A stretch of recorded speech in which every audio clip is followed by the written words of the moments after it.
अस्सलाम वालेकुम स्टूडेंट्स, आज हम एक्सरसाइज 7.1 करने जा रहे हैं। 7.1 में दो तरह के क्वेश्चंस हैं।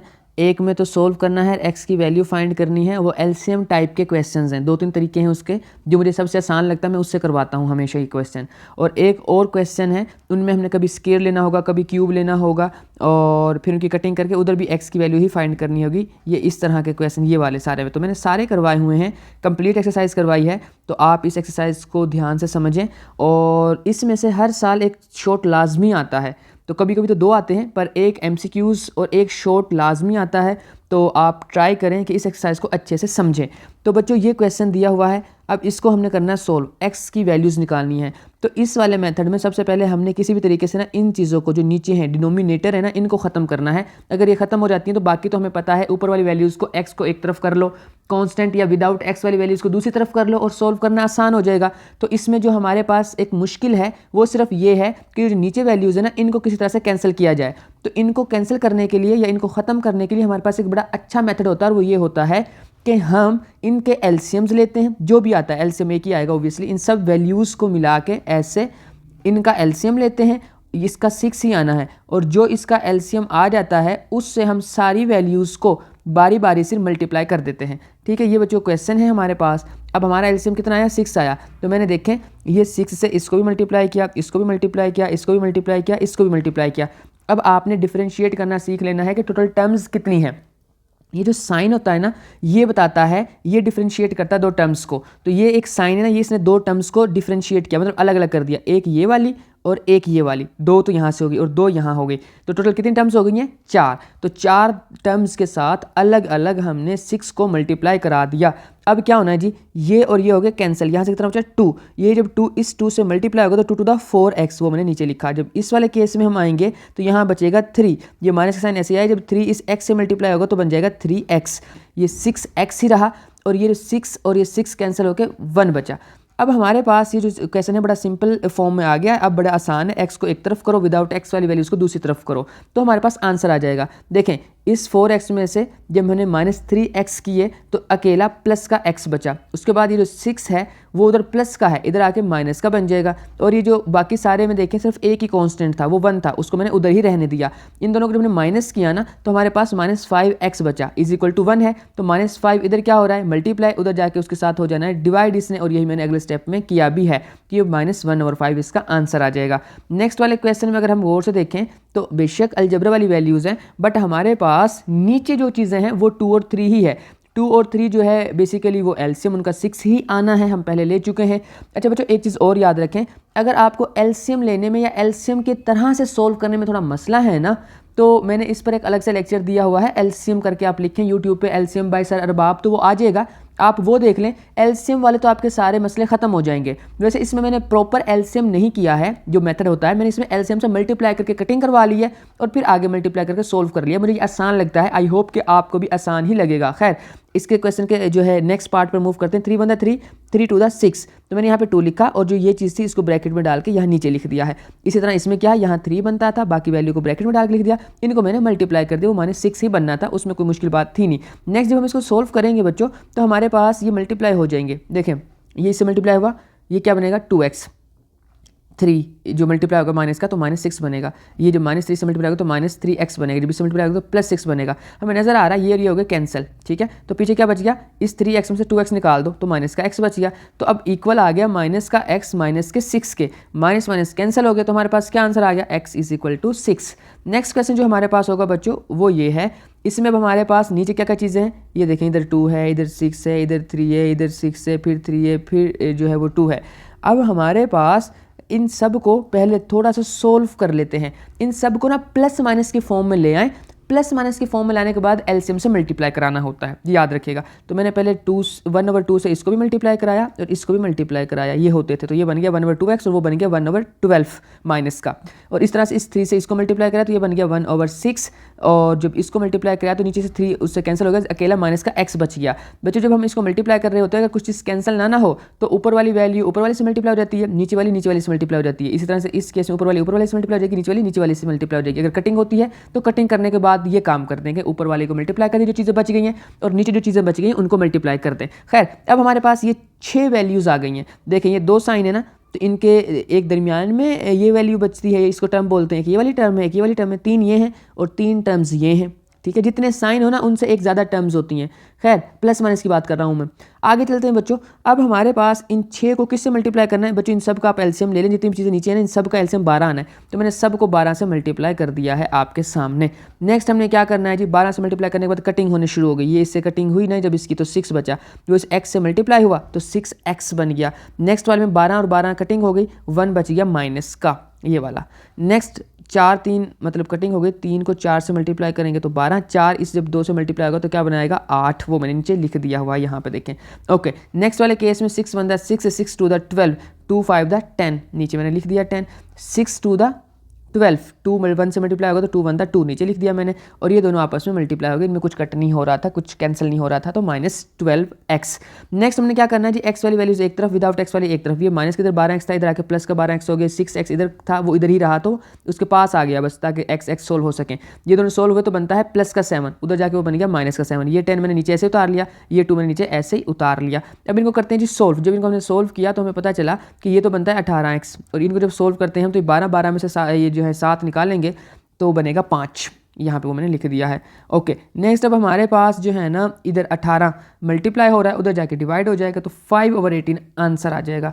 नेक्स्ट वाला जो क्वेश्चन है उसमें क्या करना है कि उसमें जो नीचे वैल्यूज़ हैं उन पहले इनको मल्टीप्लाई कर लें, इसको इसके साथ मल्टीप्लाई कर लें, सारी प्लस माइनस में ले आए वैल्यूज़ को, तो ये प्लस माइनस में वैल्यूज़ आके 5 आई, ठीक है, 1 2 3 4 एंड ये 5 हो गई। ओके अब इनमें नीचे कितना है जी 3 है सब में, तो एलसीएम भी 3 ही आना है, तो 3 से सबको मल्टीप्लाई कर दिया। मल्टीप्लाई करने के बाद कटिंग की, कटिंग करने के बाद हमारे पास ये इसकी सिंपलेस्ट फॉर्म आ गई। हमने क्या किया, इस 12x उठा के इधर ले आया, तो इधर इसने आके 15x बनाया, ये 1 उधर चला गया, ये 4 के साथ उधर जाके माइनस हो गया, तो -5 और ये +15, 15 इधर क्या हो रहा है मल्टीप्लाई, उधर जाकर क्या होना है इसने डिवाइड, जब ये डिवाइड होगा तो 5 1 5 5 3 15, तो -1/3 इसका आंसर आ जाएगा। नेक्स्ट वाले क्वेश्चन में हमने यही करना है। सबसे पहले तो इसको सारे को जो है ना 18 से मल्टीप्लाई कराओ, क्योंकि 6 और 9 दोनों का एलसीएम 18 आता है। अभी आप एलसीएम फाइंड करना सीख लें बच्चों, अगर आपको आता है तो फिर तो बहुत ही अच्छी बात है ना। ओके इनकी कटिंग होने के बाद देखें ये और ये हो गए 3 और 5 मल्टीप्लाई होंगे तो 15, ये बाहर 15 आया, अंदर ब्रैकेट में वैल्यू ऐसी रही। नेक्स्ट वाले स्टेप में हमने क्या किया कि वो मल्टीप्लाई हो गया सिंपल, उसमें कुछ नहीं कट हो रहा था, तो -18x ऐसे ही आ गया। जैसे नेक्स्ट वाले स्टेप में +18 ऐसे ही आ गया, x नहीं था उसके साथ तो वो नहीं लिखा। इस वाले में 2 से कटिंग हो जाएगी, 9 2 होता है जी 18, 2x बच जाएगा माइनस का। यहाँ तक हम आगे बच्चों। नेक्स्ट हमने क्या करना है, इनको मल्टीप्लाई कर दिया, अंदर 15x, ये बन गया माइनस का 45 45। अब हमने नेक्स्ट स्टेप में क्या करना है कि इन दोनों को सोल्व किया, -3x बनता है, ये देखें ये जो 2x माइनस का था इधर, इधर आके +x हो गया, ये जो 45 इधर माइनस का था उधर जाके प्लस हो गया 18 के साथ, ये 18 मैंने नीचे ऐसे ही उतार लिया। ओके जी नेक्स्ट स्टेप में क्या होना है, इन सब ने सोल्व हो जाना है, इसमें से जब माइनस करेंगे तो माइनस का x बचेगा, उन दोनों को जब ऐड करेंगे तो -63 बचेगा, मतलब बनेगा। ओके नेक्स्ट हमारे पास ये जो माइनस का x था ना, ये वाला माइनस उधर चला जाएगा, 63 के साथ लग जाएगा, तो इसके लिए आप लिख भी सकते हैं कि मैंने -1 से मल्टीप्लाई या डिवाइड कराया, जो मर्जी स्टेप लिख दें उससे ये आंसर साइन चेंज हो जाता है। नेक्स्ट स्टेप चलते हैं बच्चों। इस वाले क्वेश्चन में अपने मल्टीप्लाई किससे कराना है, हमने इसमें से 3 कॉमन ले लिया, जब इसमें से 3 कॉमन लिया तो ये चीज़ बच गई है, और अब हमें नजर आ रहा है कि ये जो चीज़ है ना ये x-2 है, इधर भी वही है, तो x-2 और साथ ये वाले जो 3 है, ये जो नीचे वाली वैल्यूज उनका एलसीएम आता है ना, तो टोटल तीन टर्म्स थी, उन तीनों के साथ हमने एलसीएम जो था वो बना था 3 × x-2, उसको मल्टीप्लाई करा दिया मैंने। यहाँ देखें जब इन सबसे इनको मल्टीप्लाई कराया, जिसकी कैंसिलेशन हो गई, जैसे इसकी और इसकी कैंसिलेशन, सिर्फ x बचा, इसकी किसी की कैंसिलेशन नहीं हुई, ये और ये मल्टीप्लाई करके 6 बने थे, 6 को जब इस 3x से मल्टीप्लाई किया तो वो 6x बना, और जब उस 6 को इस 2 से मल्टीप्लाई किया तो -12 बना। ओके ये और ये कैंसिल, ये दोनों जब मल्टीप्लाई होंगे तो -6x बनेगा, वो मैंने लिखा भी हुआ है नीचे। ओके अब नेक्स्ट देखते हैं बच्चों क्या होगा, ये जो 6x है ये और ये तो हो गए कैंसिल, तो x = -12 डायरेक्टली यहाँ से हमें आंसर मिल गया, किसी चीज़ को फर्दर सोल्व नहीं करना पड़ा, आसान क्वेश्चन था। नेक्स्ट चलते हैं बच्चों, इसमें अब हमें क्या करना है, इसमें से कुछ ना कुछ कॉमन आया, कॉमन आने के बाद हमें पता चला कि भाई देखें जो ये ब्रैकेट में वैल्यूज़ है ना, ये बन गई 2x + 5 और ये कितनी है 2x + 5, तो हमारे पास एलसीएम क्या बनेगा 2 ये वाला और 3 ये वाला, इनका एलसीएम 6 बनता है और साथ ये वाली टर्म मिला के तो बनेगा 6 × 2x + 5। उससे मैंने इन तीनों टर्म्स को मल्टीप्लाई किया और जो कैंसिल हो गया उसको कैंसिल किया, जो नहीं हुआ उसको मैंने नीचे ऐसे उतारा और मल्टीप्लाई कर लिया, यहाँ पे इनको उतार के मल्टीप्लाई कर लिया। फिर मैंने x वाली टर्म्स को एक तरफ किया, विदाउट x वाली टर्म्स को दूसरी तरफ किया, ये 15 था और ये 20 था, दोनों ने मिलकर यहाँ पे सोल्व होकर 5 बनाया, ये 8 इधर आ गया x वाला x के पास, तो इन दोनों ने माइनस होकर क्या बनाना 4x, यहाँ कितना बनेगा 4x, तो 4 इधर क्या हो रहा होगा मल्टीप्लाई, उधर जाके 5 के साथ क्या हो जाना उसने डिवाइड, तो x की वैल्यू कितनी आ जानी है 5 डिवाइड बाई 4। नेक्स्ट क्वेश्चन में हमारे पास क्या एलसीएम आएगा, एक तो ये चीज़ एलसीएम आनी है और दूसरा 6 ही आना है क्योंकि 3 भी जो है वो 6 के टेबल में जाता है। अब बच्चों ये एलसीएम वाला टॉपिक देखेंगे तो आपको फर्दर ट्रिक्स का पता चलेगा एलसीएम वाली। खैर आगे चलते हैं, इनकी इसकी कैंसिलेशन हो जाएगी, इसकी और इसकी 2 कैंसिलेशन हो जाएगी, इसकी और इसकी कैंसिलेशन हो जाएगी, यहाँ से ये और ये कैंसिल हो जाएगा। बाकी चीज़ें जो बच जाएंगी उनको मैंने नीचे मल्टीप्लाई करके लिख लिया है, और अगर कोई ब्रैकेट में वैल्यू थी तो उसको मैंने नीचे ऐसे लिखा, अगले स्टेप में मल्टीप्लाई करा दिया जैसे इन दोनों को, ठीक है। मल्टीप्लाई होने के बाद ये चीज़ें हमारे सामने आई, फिर उसमें हमें नज़र आ रहा है कि जो सोल्व होती है उनको तो सोल्व करें ना, ये दोनों जैसे मिलकर सोल्व हुई, ये 14 बना, मैंने वो लिख दिया, ये दोनों आपस में मिलकर सोल्व हुए तो हमारे पास कितना आंसर आया 7। ओके, ये जो 5x था, ये नीचे 14x तो मैंने ऐसे उतारा, ये जो 5x इधर था प्लस का, इधर आके माइनस का, ये 2 इधर किस चीज़ का था माइनस का, उधर जाकर 7 के साथ प्लस हो गया। तो बच्चों ये जो है आप यहाँ पे अगर आप कंफ्यूज होते हैं ना, एक स्टेप एक्स्ट्रा कर लिया करें। अब मुझे तो आदत है मैं ऐसे कर लेता हूँ, तो ठीक है तो कर सकते हैं। ओके, अब इसको जो है माइनस करेंगे तो -9x बनेगा, इधर 9 है तो इन दोनों को डिवाइड करके 1 आंसर आ जाएगा, तो हमारे पास इसका आंसर 1 आ जाएगा। आई होप कि मैंने इस क्वेश्चन में कहीं से मिस्टेक नहीं की होगी, इसमें कैलकुलेशन सही से चेक नहीं किया, आप कर लीजिएगा। नेक्स्ट क्वेश्चन पे मूव करते हैं। अब इसमें क्या है कि इस पे फॉर्मूला लग जाता है, एक दफ़ा प्लस में लिखने वाला, एक दफ़ा माइनस में लिखने वाला, मैंने वो यहाँ पे लगा दिया है। और अब देखें सारा कुछ यही एलसीएम बनेगा, जब इसमें प्लस माइनस लिखा गया प्लस में लिखा हुआ, ये माइनस में लिखा हुआ है, नहीं दोनों प्लस में लिखे हुए सॉरी, तो इसके साथ जो प्लस माइनस में लिखा होगा वही एलसीएम बन जाएगा। तो जो हमारे पास एलसीएम बना है उससे मैंने सबको मल्टीप्लाई करा दिया, ये सबसे मल्टीप्लाई हो रहे हैं, जो कैंसिल होगा उसको कैंसिल कर लेंगे, नीचे बाकी सबको मल्टीप्लाई करके लिख लेंगे, अगले स्टेप में उनको मल्टीप्लाई कर देंगे। अब जैसे जो चीज़ें सोल्व होती होंगी उनको सोल्व कर लेंगे, जो नहीं होती होंगी उनको जो है कांस्टेंट को एक तरफ और विदाउट कांस्टेंट जो थी यानी एक्स वाली उनको एक तरफ ले आएंगे। ये माइनस का एक्स था, ये इधर आके माइनस का एक्स हो जाएगा, ये दोनों मिलकर 3 बनते हैं, उधर जाके माइनस के 3 बनेंगे, माइनस का 1 ऐसे नीचे उतर आया। अब क्या करना है, इन सबको इकट्ठा करके सोल्व करें, माइनस एक्स और माइनस एक्स माइनस के 2x बने, -3 और -1 -4 बने। अभी जो माइनस और माइनस है दोनों तरफ वो हो गया कैंसिल, ऐसे ये जो 2 था इधर हो रहा मल्टीप्लाई, उधर जाके क्या होना है इसने डिवाइड, जब 2 से 4 से जब 2 डिवाइड होगा तो 2 to the 4 आ जाएगा, तो x इक्वल टू जो है वो 2 फाइनल आंसर आ जाएगा।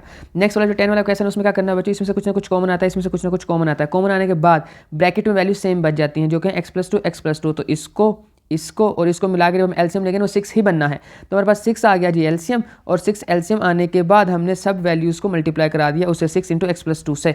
अब जिनकी कैंसिलेशन होती थी उनकी तो ठीक है, जिनकी नहीं होती थी उनको मैंने नीचे ऐसे उतार लिया। आई थिंक इसमें सारी चीज़ें जो है कैंसिल हो जाती हैं और जो चीज़ें बचती हैं उन्हें नीचे लिख ली हैं। ओके, अब हमें क्या करना है, इन दोनों को सोल्व करना है, तो बनेगा -1 और वो -1 उधर जाके क्या हो जाएगा +1 और x इधर ही रहेगा, वो अकेला x है। ओके, जो +1 है उधर जाके 4 से जब प्लस होगा तो 5 आंसर आ जाएगा, तो 5 = x फाइनल आंसर आ गया। बच्चों नेक्स्ट क्वेश्चन बड़े इंटरेस्टिंग है और ये शॉर्ट बड़े इंपॉर्टेंट हैं, तो गौर से सुने क्या करना है इनमें बेसिकली हमने देखना ये है कि ये चीज़ लिखी हुई है ना। अब इसको सोल्व करते हैं, पहले क्वेश्चन को सोल्व करते हैं, तो उसमें स्क्वायर ले लेंगे, दोनों तरफ स्क्वायर रूट कैंसिल करना है, taking square on both side. तो ये जो 2 का स्क्वायर लेंगे तो कितना बनना है जी, 2 का स्क्वायर 4 बनना है, यहाँ पे मैंने लिखा स्क्वायर रूट कैंसिल हो गया, जैसे क्या बच गया 3x + 4, ये जो 4 है इधर क्या हो रहा है प्लस, उधर जाकर क्या होना है इसने माइनस, तो 4 हो गया जी, 4 - 4 0 आंसर। अब इस 3 को उधर जाकर मैं 0 से डिवाइड भी कर दूँ तो आंसर ने कितना रहना है 0 ही रहना है ना, तो इसका फाइनल आंसर क्या आ जाएगा 0। नेक्स्ट वाले क्वेश्चन में मूव करते हैं, उसमें क्या है क्यूब है, तो मैंने दोनों तरफ क्यूब ले लिया, पहले मैं इस 2 को उधर लेके गया, जो -2 है ना उधर जाकर हो गया +2, ठीक है। इधर एक वैल्यू होनी चाहिए बस उसका, हमने ताकि क्यूब या स्क्वायर कैंसिल कर लें, वरना तो ये सारी वैल्यू a बन जाएगी, ये b बन जाएगी, a + b होल क्यूब लगाएंगे तो बस फिर आपसे क्वेश्चन हो गया, मतलब बहुत लेंथी हो जाएगा, नहीं हो पाएगा। ओके, तो 2 को उधर ले जाओ उठा के, तो +2 बन गया। अब taking cube on both side करते हैं, इसका क्यूब और ये जो चीज़ है ये वाली ये कैंसिल हो जाती है उससे, और ये 2 का क्यूब 8 बन जाता है। ओके, जब इसका क्यूब कैंसिल हुआ तो ये चीज़ें बाहर निकल आई, 2x - 4, ये जो माइनस का 4 उधर जाकर क्या हो जाना 8 के साथ प्लस, 8 + 4 12 आंसर आ जाएगा। यहाँ जो ये 2 लिखा हुआ है, ये जो चीज़ थी इसका, ये 2 इधर मल्टीप्लाई हो रहा है, जाके क्या होना इसने डिवाइड, जब 12 से 2 डिवाइड होना है तो 6 आंसर आ जाएगा। नेक्स्ट क्वेश्चन पे मूव करते हैं, 7 को उधर लेके जाते हैं, 7 आ गया इस तरफ, जब 7 इधर आएगा तो दोनों तरफ स्क्वायर लेते हैं ताकि स्क्वायर रूट कैंसिल हो, स्क्वायर रूट कैंसिल, 7 का स्क्वायर 49 हो गया। अब ये जो 3 है ना माइनस का है, ये उधर जाके प्लस का हो जाएगा, तो 49 + 3 52, x = आ जाएगा 52। नेक्स्ट क्वेश्चन पे मूव करते हैं, ये इस तरह के कोई हैं, आई थिंक 8 क्वेश्चन है तो सारे करेंगे। ओके, अब इसमें 2 जो है ना स्क्वायर रूट के ऊपर नहीं बाहर याद रखेगा, यानी कि कुछ इस तरह से लिखी हुई है वैल्यू, तो इससे कंफ्यूज नहीं होना। इसमें भी दोनों तरफ स्क्वायर ही लेना है क्योंकि स्क्वायर रूट को कैंसिल करना, स्क्वायर लिया, इस 5 का स्क्वायर लिया, इसका स्क्वायर कैंसिल हो गया, इसका जब स्क्वायर लेंगे 4 बन जाएगा, याद रखिएगा। ये स्क्वायर रूट के अंदर नहीं है, इसका स्क्वायर लेना है। तो इसका और ये दोनों मल्टीप्लाई हो रहे हैं, ये 2 और ये मल्टीप्लाई हो रहे हैं, तो दोनों पे अलग अलग स्क्वायर रूट आ सकता है। तो जब 2 का स्क्वायर लिया वो 4 बना, जब इसका स्क्वायर लिया तो स्क्वायर रूट को कैंसिल कर देगा। तो ये ब्रैकेट में वैल्यूज ऐसे आ गई, ये बन गया 25। नेक्स्ट स्टेप में क्या करना है, इनको अंदर मल्टीप्लाई कर देना, तो बनेगा 40 + 16 = 25। 16 इधर क्या हो रहा है प्लस, उधर जाके क्या होना है माइनस, तो 25 - 16 करेंगे तो 9 बचेगा। ये 4 टी के साथ क्या हो रहा है मल्टीप्लाई, उधर जाके क्या होना है इसने डिवाइड, तो ये इसका फाइनल आंसर बच जाएगा। नेक्स्ट क्वेश्चन पे मूव करते हैं बच्चों। अब इसमें दोनों तरफ क्यूब रूट है, तो क्यूब रूट को खत्म करने के लिए क्या करना पड़ेगा, क्यूब लेना पड़ेगा। Taking cube on both side, ये क्यूब रूट कैंसिल, ये cube root cancel. Okay, next हमारे पास जो है चीज़ें बच गई जो ब्रैकेट के अंदर लिखी हुई थी वो सिंपल 2x + 3 और ये x - 2, उनको मैंने लिख लिया यहाँ पे 2x + 3 x - 2। x वाली वैल्यूज को एक तरफ कर लो, विदाउट x वाली को दूसरी तरफ कर लो, तो ये x इधर आके माइनस का हो जाएगा, 3 इधर आके माइनस का हो जाएगा, उधर चला जाएगा 3। ओके, x इधर आया 2x - x करेंगे तो x ही बचा, -2 - 3 = -5, और ये इनका फाइनल आंसर बन गया। बच्चों जो नेक्स्ट क्वेश्चन है उसमें भी हमने क्यूब रूट लेना है, क्योंकि यहाँ पे क्यूब रूट है ना, सॉरी क्यूब रूट है, क्यूब लेना है उसको कैंसिल करने के लिए। Taking cube on both side, दोनों तरफ क्यूब लिया, क्यूब रूट कैंसिल हो गए यहाँ पे। ओके जी, अब क्या करना है, जो ब्रैकेट में वैल्यूज थी उनको बाहर निकाल लेंगे, वो जो है इस फॉर्म में ओपन हो गई। अब 2 को जो है सॉरी टी को एक तरफ कर लें और जो ये वैल्यूज़ है ना कॉन्स्टेंट को एक तरफ कर लें। तो मैं 28 को इधर ले आया हूँ ताकि इधर प्लस रहे, एक स्टेप बच जाता है, ये टी माइनस का उधर जाके प्लस का हो गया, सही है। तो हमारे पास बन जाएगा 2t और एक ये t, ये बन जाएंगे टोटल 3t। इधर आना चाहिए 3t। ओके, मैंने इधर लिखा नहीं है, मैं बताता हूँ कैसे। ये मैंने लिखा 3t, इधर क्या है, ये दोनों ऐड होकर कितने बन गए 30। तो जो 3 इधर मल्टीप्लाई होता है उधर जाकर मैंने डायरेक्ट उसको डिवाइड करवा दिया, मैंने लिखा हुआ है, मैंने उधर ले जाके लिखा हुआ है, 3 को डिवाइड कराया, तो डिवाइड कराएंगे जब हम तो वो 10 आंसर मिल जाएगा। तो ये स्टेप ठीक है सारे, कोई भी मिस नहीं है इसमें। आप चाहें तो यहाँ पे एक स्टेप एक्स्ट्रा कर सकते हैं, इधर पहले 3t बना लें और इधर 30 लिख लें और अगले स्टेप में डिवाइड करवा लें, दोनों आंसर्स ठीक होंगे। और अब नेक्स्ट क्वेश्चन देखते हैं जो कि 7 वाला है, फिर 7 और 8 आई थिंक इस एक्सरसाइज का आखिरी क्वेश्चन होगा। बच्चों इसमें क्या करना है, पहले इस पोर्शन को उठा के उधर लेके जाओ, वो तो जाके हो गया प्लस का। अब इन दोनों के ऊपर स्क्वायर रूट है, स्क्वायर रूट कैंसिल करने के लिए क्या करते हैं हम स्क्वायर रूट लेते हैं, स्क्वायर रूट लिया, इनका स्क्वायर रूट कैंसिल हो गया, तो ब्रैकेट के अंदर जो वैल्यूज थी वो बाहर आ गई और ये चीज़ें हमारे पास आ गई। टी को एक तरफ करो, विदाउट टी को दूसरी तरफ करो, तो हमें नजर आ रहा है कि जब टी इधर आएगा तो माइनस का 2t कैंसिल हो जाएगा, तो इसका सोल्यूशन पॉसिबल नहीं है, या आप इसको लिख लो 5 यानी कि एम्प्टी, इसका कोई सोल्यूशन नहीं है। नेक्स्ट क्वेश्चन मूव करते हैं, क्योंकि टी ही कैंसिल होगा तो वैल्यू किसकी निकालें ना, वेरिएबल ही कैंसिल हो गए सारे। तो अब अगर इसको हम देखें तो इधर बनता है 0 और वो उधर इक्वल होता है -11 के। भाई ये बात कोई पॉसिबल है नहीं है ना, ये तो वैसे ही पॉसिबल नहीं है, तो इसका सोल्यूशन भी पॉसिबल नहीं है। आगे चलते हैं बच्चों, इसमें भी यही सेम चीज़ें, स्क्वायर रूट है, स्क्वायर रूट को कैसे करने के लिए स्क्वायर लेते हैं, स्क्वायर रूट कैंसिल, 2 का स्क्वायर राइट साइड पे 4 हो जाएगा। अब हमने क्या करना है, इतना पोर्शन इधर क्या हो रहा था डिवाइड, जब स्क्वायर रूट कैंसिल हो गया डिवाइड हो रहा है, उधर जाके किस क्या है 4 के साथ क्या होना है इसने मल्टीप्लाई, तो मैं इसको उधर ले गया हूँ। अब क्या करना है x + 1 इस तरह से, इसको जो मल्टीप्लाई किया ये बना 8x, इसको मल्टीप्लाई किया ये बना 20। अब 20 जो था उसमें से इस 1 को उधर ले जाके माइनस कर दिया और 8x इधर आ गया, वो बन गया माइनस का 8x। जब इसमें से इसको माइनस करेंगे 8x में से एक x को, तो माइनस का 7x बचेगा, ये आंसर इधर आएगा। इधर क्या बचेगा, इधर 19 बचेगा। अब ये 7 जो माइनस का है इधर क्या हो रहा है मल्टीप्लाई, उधर जाके क्या हो जाना है इसने डिवाइड, और 19 से जब ये डिवाइड होगा माइनस का है ना, तो माइनस हम यहाँ भी लगा सकते हैं उसका, तो हमारे पास आंसर आ जाएगा x = -19 / 7।